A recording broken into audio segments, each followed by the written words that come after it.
Sobat pasti ingat video di tahun 2019 ketika baru pulang dari Tianjin, di mana sebuah perusahaan kimia terbesar di Tiongkok mengundang Bosman ke sana. Sekedar mengingatkan dalam cerita terdahulu yang mana keluarga Bosman yang Wong Deso ini punya lab kecil, juga punya sebuah perusahaan pemurnian logam di sebuah kota kecil di wilayah Jawa Timur.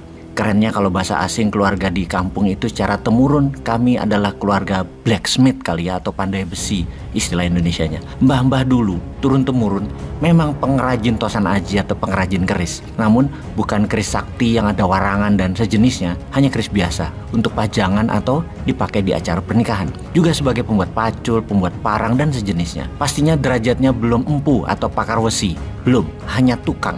Secara temurun, kami juga dari dulu dikenalkan dengan istilah sumuruping geni atau nyalain api. Karena mengerjakan hal-hal yang berbau metal, pasti memerlukan api yang panasnya tinggi.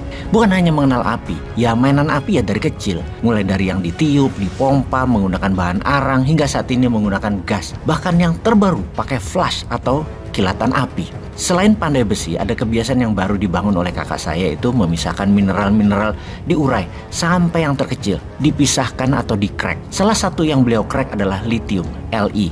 Jumlahnya tidak besar, namun benda ini kami jual ke dua perusahaan di Eropa. Sudah lama kami lakukan, mungkin lebih dari 20 tahun, yang jumlahnya kecil juga.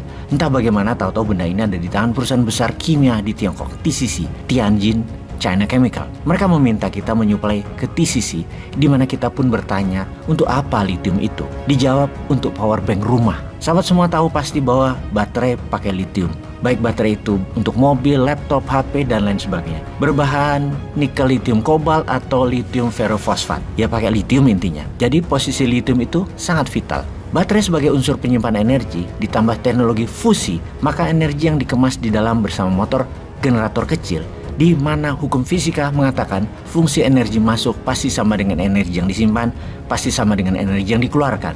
Yang mana hal ini kita ubah sedikit. Kita tingkatkan outputnya dengan teknik fusi. Energi yang masuk 10 bisa dinaikkan 100 kali lipat dan disimpan lebih lama. Untuk itu semua, salah satu mineral yang dibutuhkan adalah lithium. Nah, perusahaan milik BUMN Tiongkok, TCC, mendapatkan tugas dari negaranya untuk mencari pengganti energi listrik berbasis batu bara atau fossil oil itu untuk mereka membuat power bank khusus untuk rumah berbahan baterai.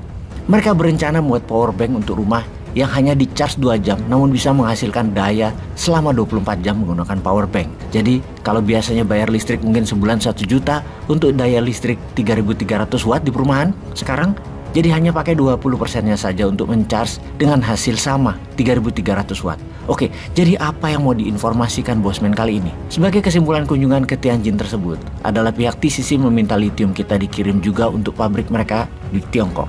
Namun kakak saya memutuskan boleh dengan syarat pabrik power banknya berada di Indonesia, yang mana produksinya untuk tanah air Indonesia terlebih dahulu. Kira-kira mereka harus menyediakan sebanyak 10 juta unit untuk rumah di Indonesia terlebih dahulu, baru untuk Tiongkok. Hal ini ditolak dengan keras oleh mereka. Mereka harus membangun pabrik di Tiongkok dan itu kejar tayang. Produksinya untuk rumah di Tiongkok terlebih dahulu.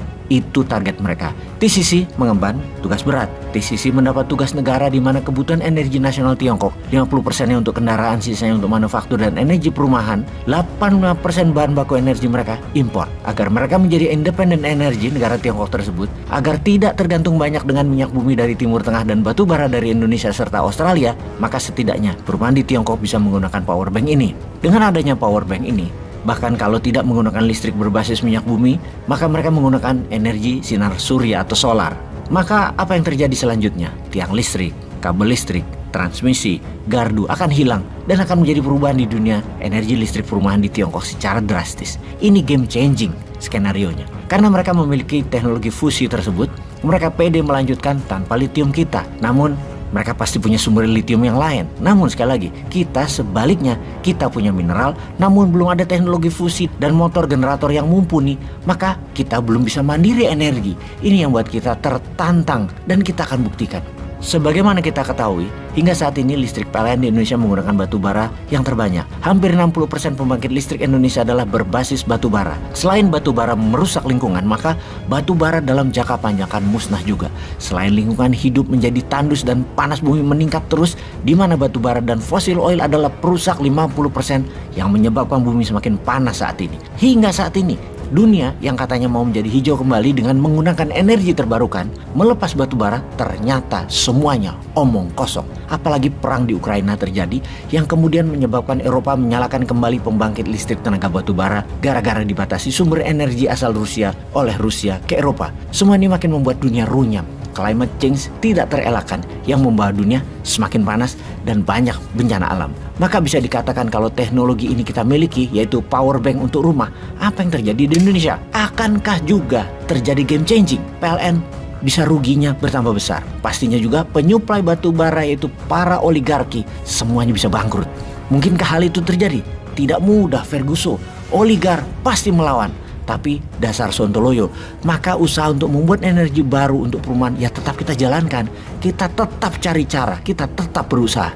Dan setelah 3 tahun berkutat, setelah ribuan kali mencoba di mana setelah 1 tahun lebih produk ini kita jalankan, kita tes skala lab, kita tes secara pilot produk, ternyata benar.